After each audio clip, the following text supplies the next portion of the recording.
So the first thing I want to tell you about communications is this. Words do not have significant meaning. Words do not have significant meaning. Now, you're probably saying, well, Mr. Hunt, I disagree. Well, let me paint a picture to you of using words. If I said to you, urgent, what would be the first thing you would think about this morning? Urgent. Some of you would say right now. Some of you would say immediately. For me, when I think of urgent, I live in the northern Baltimore County. As I'm traveling down the 95 corridor, going to D.C., I pass a sign often that says urgent care. I also think about the signs that the State Highway Administration has. It talks about what's urgent going on. Urgent to me carries kind of a different reference. Sometimes we'll hear words and we'll respond to words that don't always have clarity. So watch. The best way to communicate is to paint pictures. People clearly understand pictures, while words may be ambiguous. And you've heard some of these words we use in the workplace that confuse us all. Like, here's one I've heard recently. It is what it is. And every time I hear that, I pause to say, wow, what does that mean? Why, certainly it is what it is, because that's what it is, because what else would it be? Because that's what it is. But yet, we use ambiguous communication. Like, you know what I mean, we say to people. No, I really don't. You'll have to be clear and explain to me. So master communicators paint pictures with their words. So watch this. If I say small red fruit, what do you think of? What do you think of?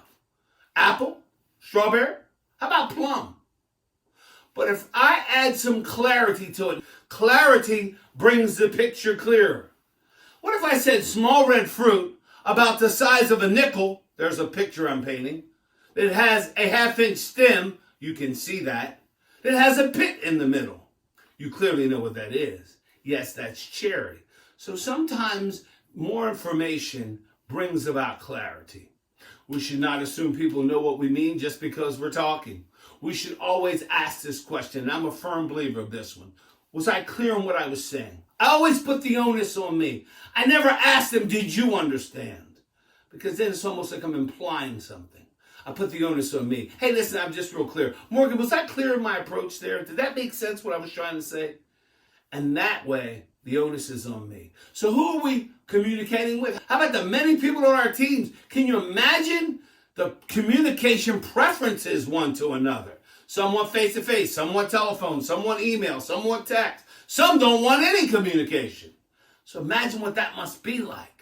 How about even communicating with the client to make sure that we have clarity about what they're looking for? And more importantly, I think it's really important to listen there. Not listen to respond, but listen to understand.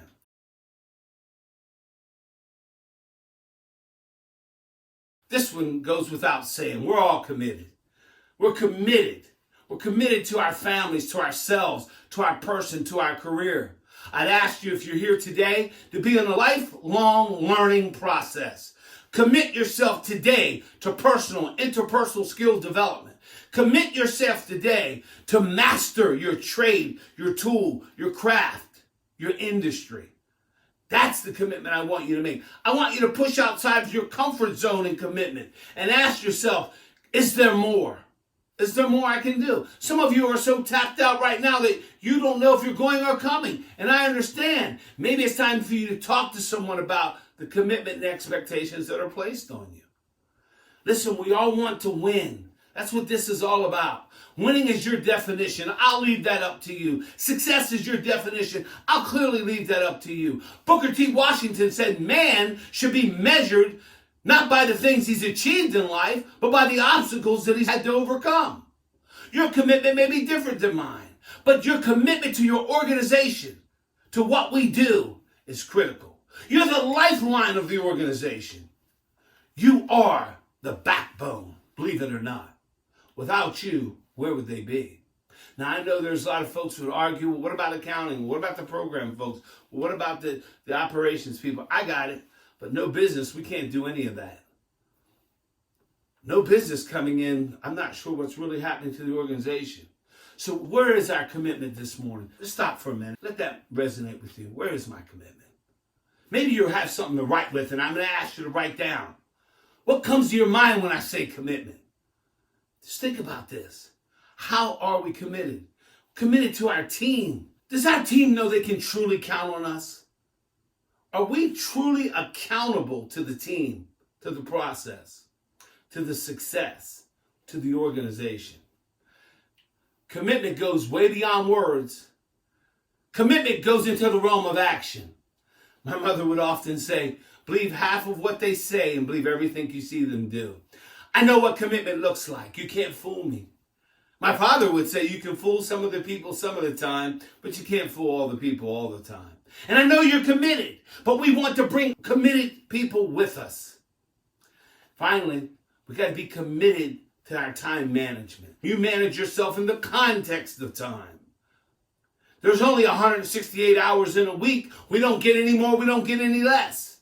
How you spend those hours speaks volumes of your commitment, what you're committed to. It's important that we understand we don't waste time, we invest time. We are leaders. We're making a difference in people's lives. Just think for just 1 second. How many people are better off because of what you do? How many people and organizations are better off because of the function that you have on the team? Man, get a re-energized sense of purpose. Let your commitment now become even stronger. Recognizing who it is that you are and what you do for the fine organizations that we're representing here today.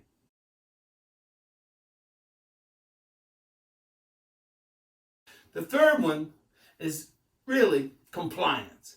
And if you have something to write with, just write this down. Follow the rules. Let's make it real simple. Follow the rules. And I'll tell you my little story. So I hired a team of writers to write a proposal for me many years ago. And I was out of the country and I left it in the hands of some other people. And I wasn't as committed as I should have been. Because I could have been in better communication, even though it was a time difference. That's an excuse. Don't make excuses. I could have been in better communication with them. And everybody missed the deadline, including me. I thought it was Friday. The writers thought it was Thursday. It was actually Wednesday. I won't tell you the impact that had on our company. I'll just tell you this. I learned from that if you can't follow directions, if you can't follow simple instructions, you're probably not going to win. It's just that simple. And so that one I can speak volumes about from a personal experience. As a contractor of 30 years doing business in the federal government space, boy, do I clearly understand that one.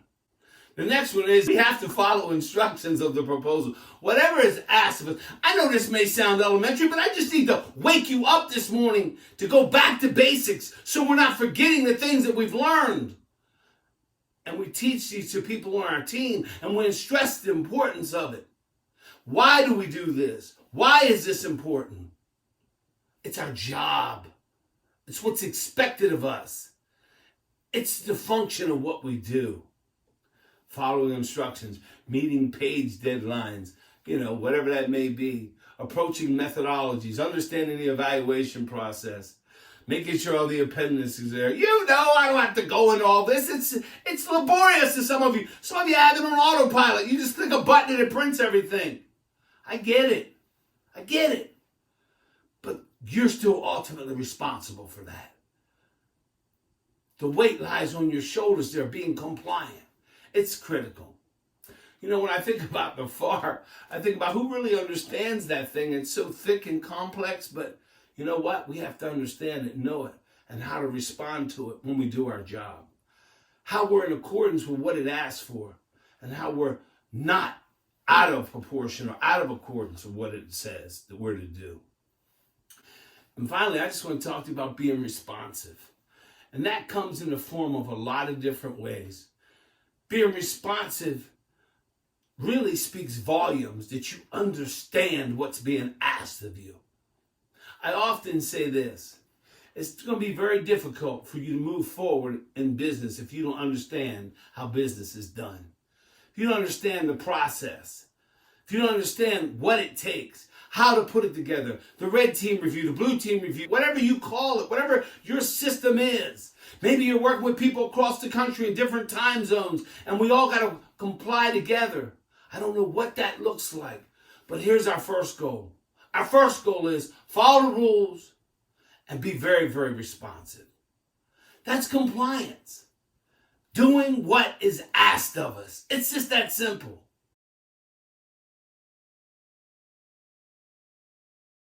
I really want to talk to you about character. My mentor, Dr. Preston Bruce, for some 40 years, would often share this with me about character. He would say, Milton, it's time for you to be a man of character and stop being a character. And at age 30, I was kind of wandering through life, and I remember him kind of coming into my life and pouring into my life some principles. And I just want to share a few of them with you as the things that are on the slide. The first thing I want to tell you about leadership, and please don't misunderstand this, just grasp this. All leaders are good managers, but not all managers are good leaders. Let me tell you about leaders just for a minute.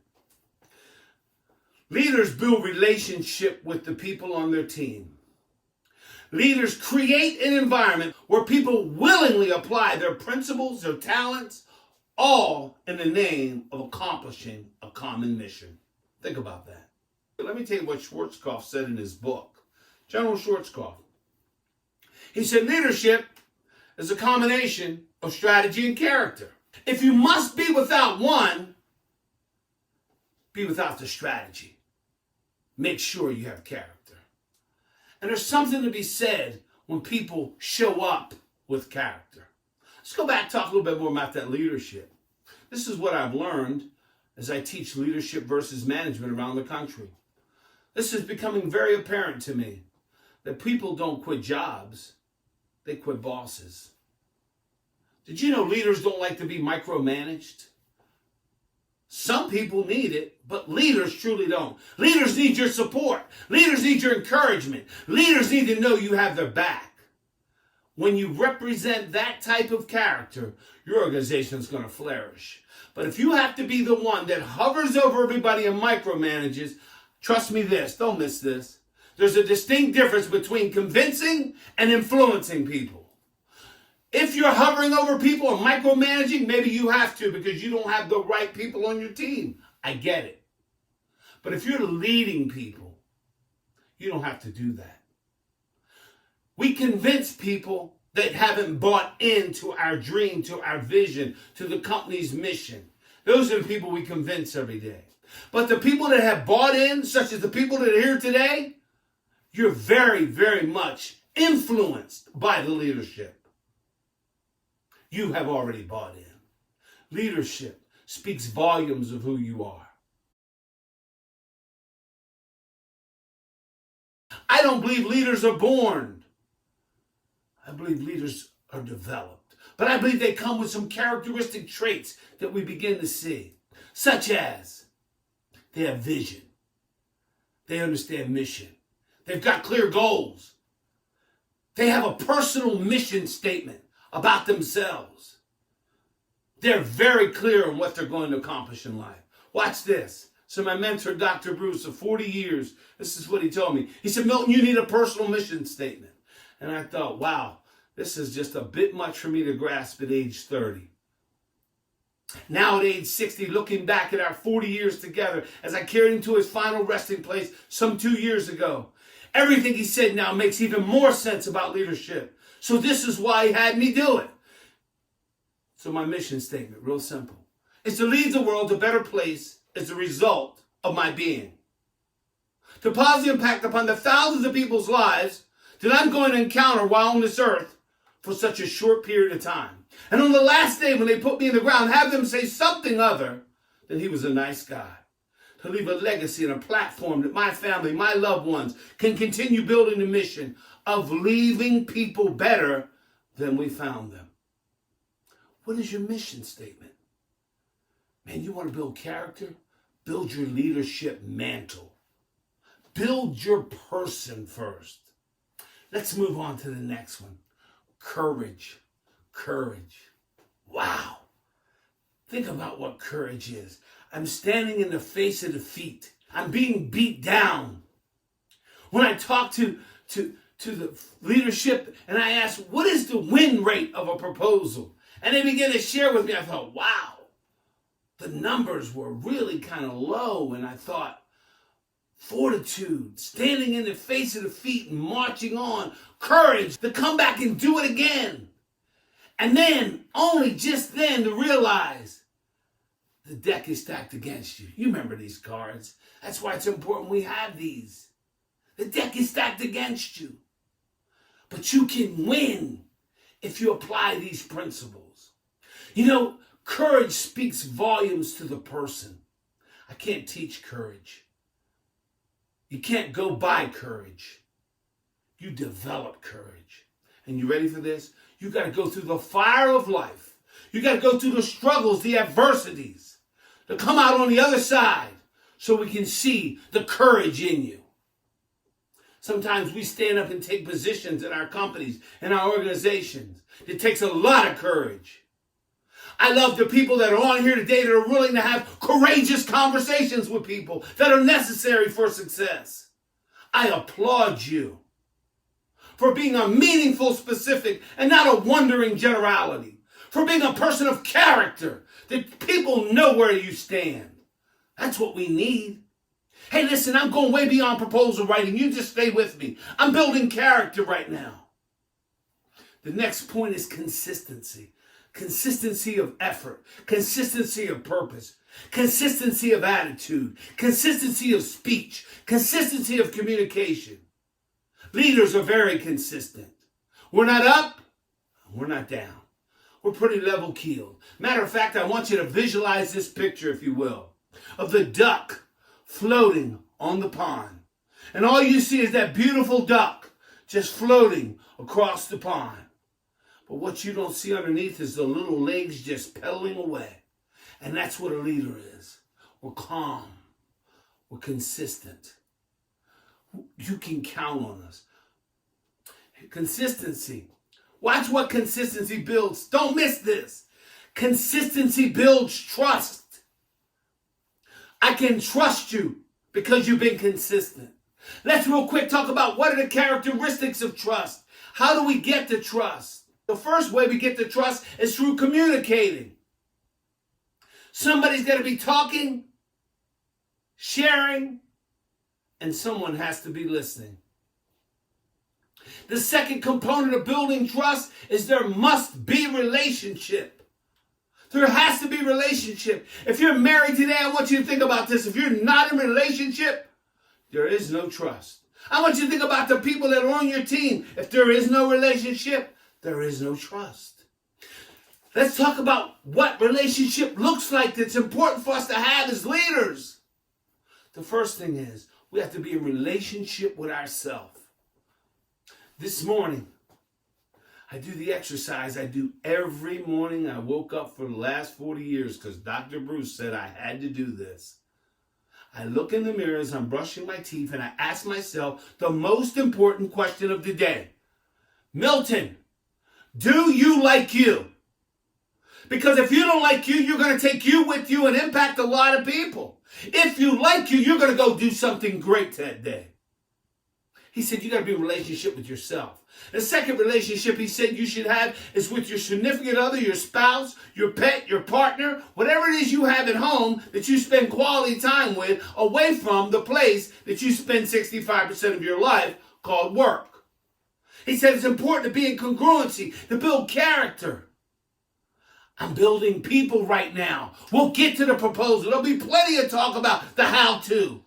We got a great lineup for you today. Let's build you. Let's send you out better than you found you. Let's send you out better than you came in this morning.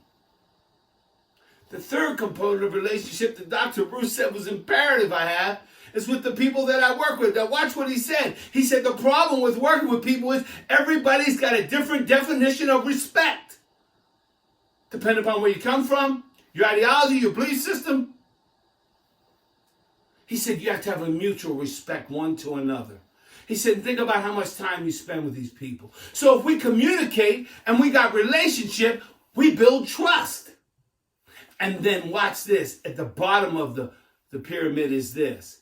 There's acceptance one to another.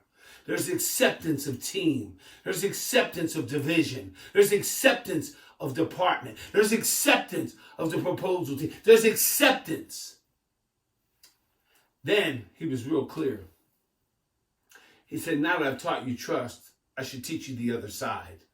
And I thought, wow, what must be on the other side? He made it real simple. He said, everybody that wants to be trusted is not trustworthy. He said, when there's no communication and there's no relationship, you don't have acceptance, Milton. You have tolerance.